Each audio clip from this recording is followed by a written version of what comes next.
example here, shown as a graph of f of x, right here in red, and g of x right here in black. Write the function g of x, a transformation of f of x in terms of the function f of x. Again, notice in terms of the function means the following. And I'm going to write just g of x equals and then express using f of x. So just like I did in a previous example where I started to change it, and notice what I'm doing is I'm changing the symbology of f, even though I start with an equation. That's what I'm going to do. Okay, I'm just going to slowly change this, applying each transformation until I'm done. And of course, later, once I've done this, I can actually apply it to the function itself.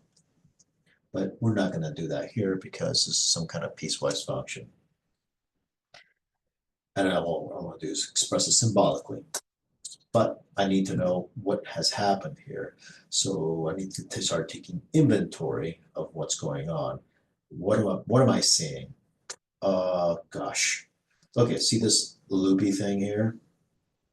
This loopy thing here seems to have moved over here.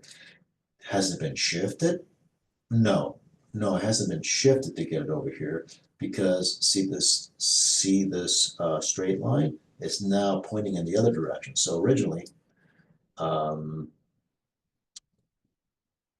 it was pointing in this direction, and now it's pointing in the opposite. So it looks like, as a matter of fact, this point, which was going facing out here, now it's facing the other way. So what has happened seems to mean we have flipped across the y-axis.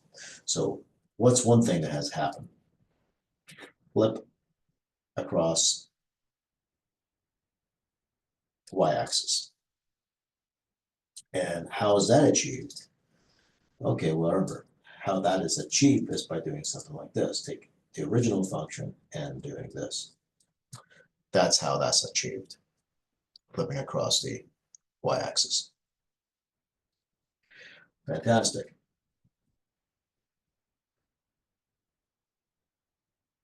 Now, what's something else has happened? Okay, so I see that, and notice now I'm looking at the distance between, again, this oval thing is very telling. From this point, -4, -1 to -2, 1, there's a distance of 2. What's has happened here? Well, where are these 2 points? I can see them, they're right here on this other picture.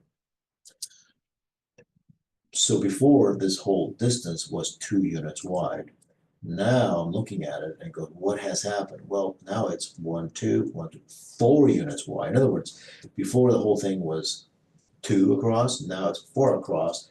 Wait a minute. So how is that achieved? And it looks like it has been stretched by a factor of 2. So there's been a stretch horizontally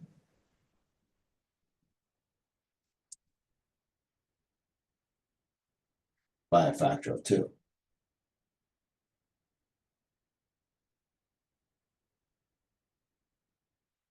That's what's happened here. So having said that, then how is that achieved? Well, again, if I'm going to stretch by a factor of 2, how do I need to change this function? Well, it will be this. If I'm stretching by a factor of 2 horizontally, I need to multiply everything by all the x's, all the input variables by a half, all input values by a half. That's how that's achieved. All right. Anything else happen? Well, not only that, the graph seems to have gone down. I mean, it's a stretch down? No. See, if it was stretched, also this point will way up here. So we're saying it's been stretched horizontally, it's been flipped across. No, this looks like it's just been shifted vertically down, right? I mean, that's the only way this point, which is sitting right here, wound up down here. So this has been flipped, then doubled, then gone down. Sure enough, look at that point. Flipped, then doubled. The x value has been doubled, so flip the x, doubled, and then down to get to this point. So how far down did we go?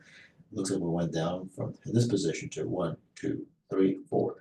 So now it's been vertically shifted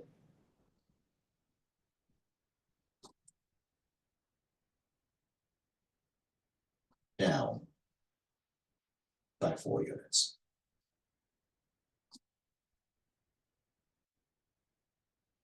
And how is that achieved? Well, again, to achieve that, what do I have to do? Well, it looks like it's just simply subtracting 4. So, oops, that doesn't work.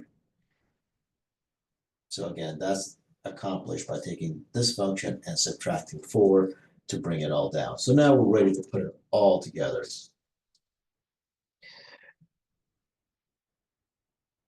So I needed to take the input, multiply by -1, or take the opposite of it, multiply it by a half, and subtract 4, so I can do this in one full swoop. So what's g of x? And I'm going to express it by using f of x.